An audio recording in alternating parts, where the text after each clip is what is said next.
I've always been a big proponent for social media and just the internet in general. And I would roll my eyes so hard at all of the doomsday prophets who, ironically most often on social media, proclaim that the internet is ruining our lives. We're so busy looking down at our screens that we don't even know how to talk to each other. That's not the reason people are speaking to you. What? What do you think people are doing on their phones? We're more connected than ever. It's just that now we have the option of speaking to people we actually care about rather than weirdos shouting in the streets. First of all, it's kind of rude and hurts my feelings. Oh. But I really cannot blame you. Your lack of social skills makes perfect sense because that thing is sending signals into your brains, rotting it from the inside. And you can fully see proof of this by the mental health epidemic we're having at the moment. Signals are not the reason we have a rise in mental health issues. But the connection to social media should definitely be looked into. However, I do wonder how much of the rise is because of how destigmatized mental health is finally becoming, in part because of the platforms people gain to speak about it, thanks to the internet. The internet gave us Logan and Jake Paul.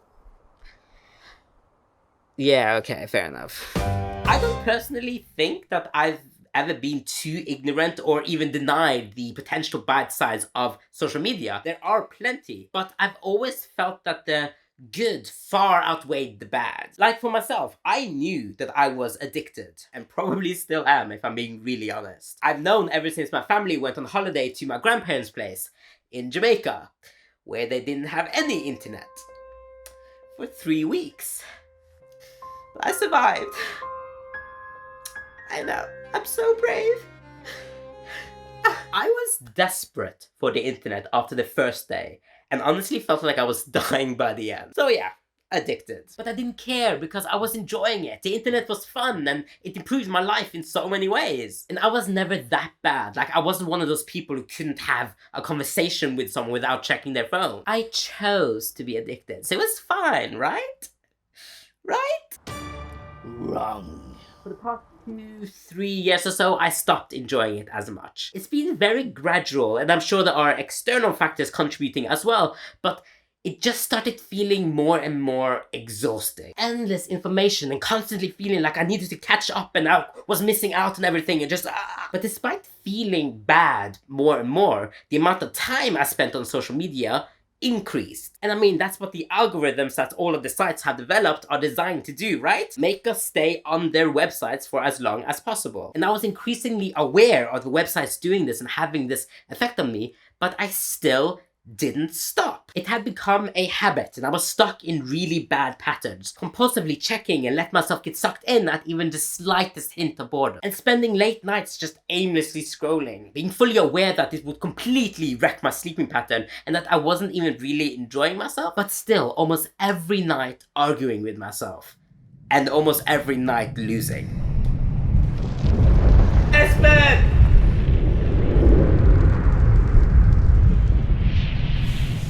I'm here, conscience. Switch it off!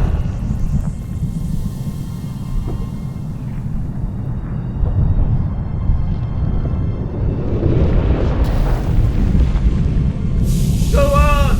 Get a full night's rest!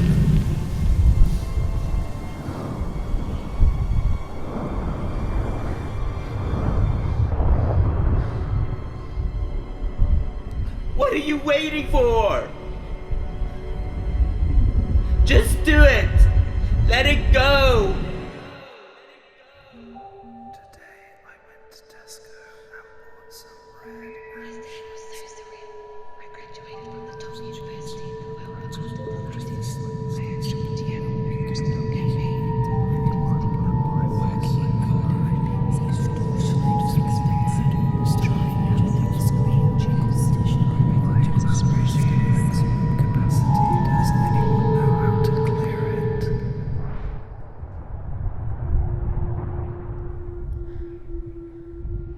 I want to know what's happening.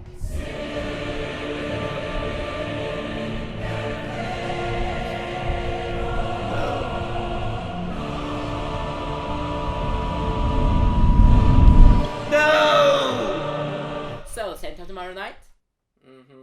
I wanted to change, but I didn't want to give up social media. So the first thing I did, over a year ago now, I think maybe almost 2 years, was to turn off pop-up notifications. I didn't like that these apps were demanding my attention and that I felt the immediate need to engage. So I turned them off. That's it.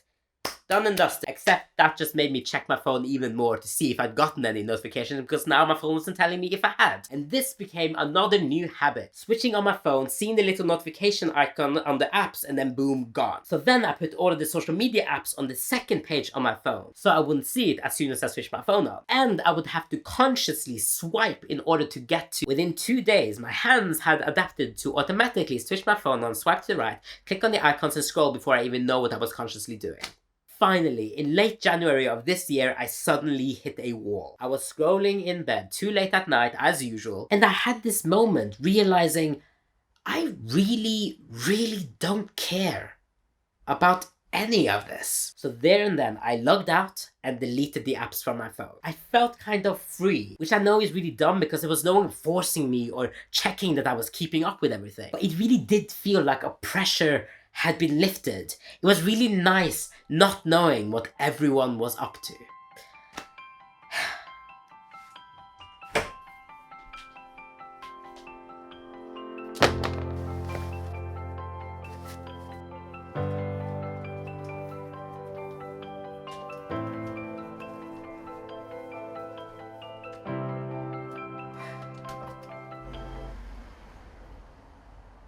Hey, what are you... I was... Do you have another one of those...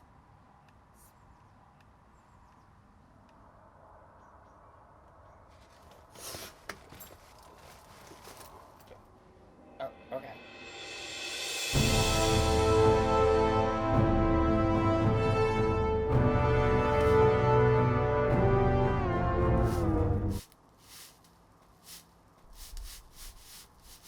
Wow, kind of have a big head. It's the exact same size as yours.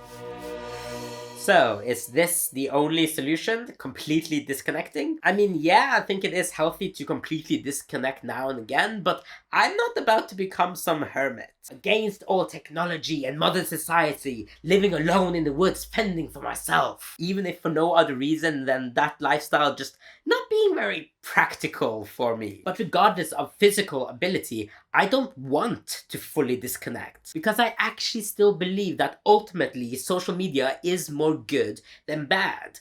Or at least it can be. And regardless, you can't stop the progress and shouldn't. It's here, we are more connected than ever before, and I think that's a good thing. I've definitely grown as a person because of it. But I need to remember that it's still so new. It can and is still being shaped. Nothing is set in stone. Even though it feels like there are these very concrete rules with social media, there aren't. So I just really need to take conscious control of my use of it and have it work for me. And I mean, even though I quit social media in January, I haven't even fully stopped. I still use Instagram a lot because there I have this curated feed of, I basically just follow photographers, no one else, no one from my personal life. So I just go in there and feel inspired. I don't feel any pull or need to go check it all the time. And I still check my messages and direct notifications on other platforms. There are groups and events that I thought you were different.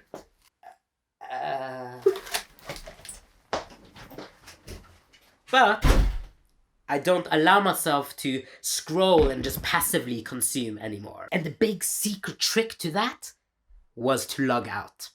Seriously, when the muscle memory in my fingers inevitably unconsciously type in a site out of boredom, I'm met with a logon page. So I have the opportunity to catch myself instead of being immediately bombarded with information and distractions. And personally, I think this is the way forward. Being really conscious about my use and just think about why I'm doing what I'm doing. Just because automatic login is available doesn't mean that I need to use it. So I'm just making sure that I'm in charge and not some algorithm. As much as that's possible nowadays, at least. Because honestly, a lot of the time the algorithm does get it very right. And I kind of like it. All hail our benevolent overlords and their almighty algorithms. Clear shot achieved. Permission to fire. Negative. Rebellion detracted. Abort assassination of target 2. Affirmative. Aborting. Please do leave me a comment below, let me know your thoughts on all of this, what your relationship with social media is, because I feel like I'm not the only one who's sort of gone through this sort of crisis? That sounds very dramatic, but this sort of like, ooh, social media doesn't feel right anymore type thing. Also, I have to say I'm using this video as a bit of an announcement to all of my friends. I won't be seeing, or I haven't been seeing, the posts you make on social media for the past few months, and I do feel like I'm missing out. So if you have like a thing that you've done that you're excited about, you're gonna have to message me personally because I won't see it. Thank you, and yeah, you will see me next time. Bye! If you did enjoy this video and you want to see more, I would highly recommend that you check out my last comedy sketch vlog over there, which I personally think is the best thing I've ever made. So otherwise you could also check out the video down there, which I actually don't know what it is, but the YouTube algorithm thinks that you should watch. So, you know, better listen to them.